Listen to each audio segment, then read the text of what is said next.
Jennifer Hudson first caught our attention on American Idol, but now she has even bigger buzz taking on the central character of Effie. And now there's even talk of an Oscar nomination. Actor Danny Glover plays Marty Madison, the old school manager for the Eddie Murphy character. And finally, Academy Award winner Bill Condon is the director of this much anticipated film. We sat down with them to talk about the making of the movie. Guys, thank you so much for being with us. Greatly appreciated. Bill, let me start with you. The idea of taking on this musical, this iconic musical, was it daunting at all when it was brought to you? Dreamgirls, to me, was the great unmade musical. I went after it, went to David Geffen, agreed to let me take a crack at it. But there was no question that the legend of the show was something that felt like a real responsibility. Danny, I'm curious. You've been around a long, long time. I was talking... Not too long, brother, but don't date me. That's a good thing. That's a good thing. I can still hang it in here. I talked to Jamie and Beyonce about this. The idea of what this means, not just to a black audience who will sit and watch it, but to Hollywood, who oftentimes looks at black films and determines one shot out whether this genre will work or not. Have you looked at it this way, that this can be something that widens that road? Well, one of the things I thought about in terms of this film and the possibilities, I mean, you have an extraordinarily talented young cast here, and you hope that this provides an avenue, a platform to build careers on. This movie's going to empower people. These people are going to have people, just as the play empowered people, it's going to do the same thing.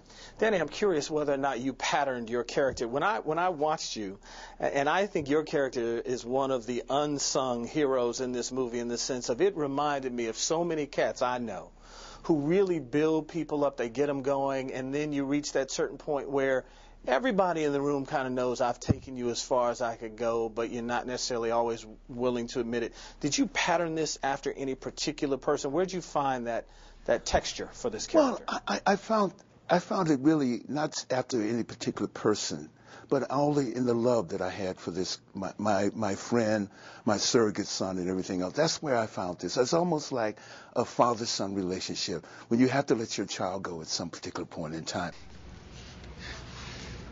You want him, brother? You got him. I'm through. Hey, what you doing? You can't have it all, baby. Hey, come on, Marty, don't go. I want you to stay. I love you, Jimmy. But you can't have it all. All right, young lady, your turn. Let me ask you. You know, I would have suspected that you would have said at some point when American Idol didn't turn out as you wanted it to, that maybe the big shot's gone. I know I'll be in this business, but I would bet there was some point in time you thought that. Could you have ever imagined this? Well, I knew it was something in store after Idol. I didn't know what, didn't know when, and I didn't know how. But I knew it was something, but I never imagined it would be something as huge as this. What's the one thing you could say before this, I would have never been able to guess this happened? I think, if anything, the reaction that it has received. I never expected it. All I wanted was the part. Effie, huge. Now, I understand you did not know about the song till you... This shows what kind of baby you are now. It's old. You're talking about old. She said, I read, that you heard Will Smith doing the song, pantomiming the song on The Fresh Prince. Is that true? Yes, that's as far back as I can remember hearing the song for the first time. And I was watching the show. And it was Jennifer Holliday's voice, but it was him being Will Smith. And I was just sitting there like, oh my God, who is this singing? I would love to do that song.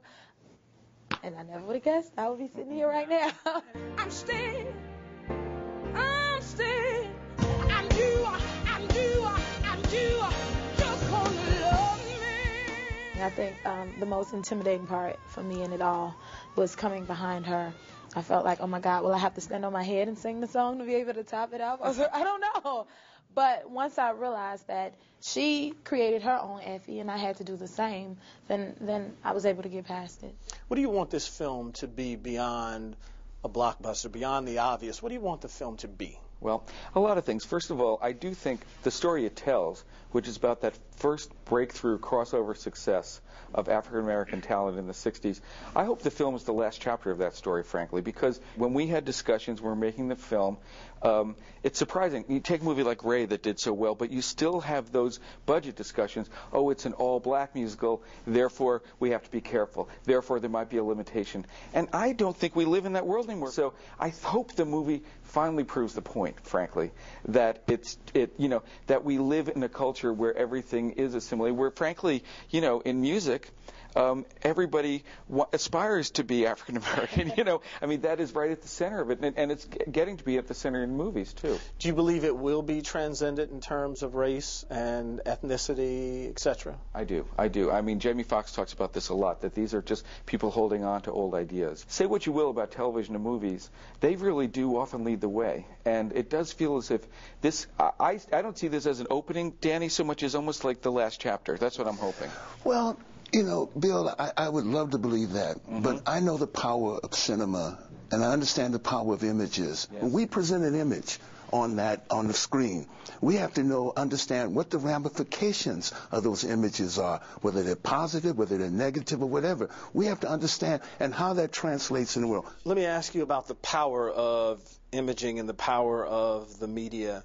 You went from total obscurity, other than your family and your buddies knowing who you are, to hitting American Idol where most of America knew who you were, and now this. Talk to me about the biggest change personally for you in dealing with that, because we have seen so many who don't deal with it well.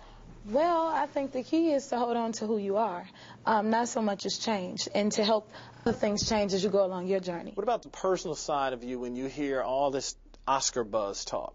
Would you rather not hear it and then have it come, or is this a possibility of disappointment because you hear so much of it and you don't get it? Well, just to be mentioned in the breath of that is an honor for me, so I didn't expect any of it. Although, I like to take everything one step at a time, and I just pray I cross that bridge when I get to it. Bill, let me ask you this as we close out. You have to, as a director, be very proud of what each one of them brought to the table for you. I felt like I was working with royalty, really. And this says it all right here. It's Danny to Jennifer. It's someone who's never even been on a movie set before, and it's Danny who was, being brilliant in plays when I was a teenager, and that continuity that I think everybody felt in this movie. Again, I think there was no diva behavior except for Jennifer's phony diva behavior. Other than that, because everyone felt we were involved in something that was so much bigger, and we kind of wanted to live up to what this could be. We'll be right back.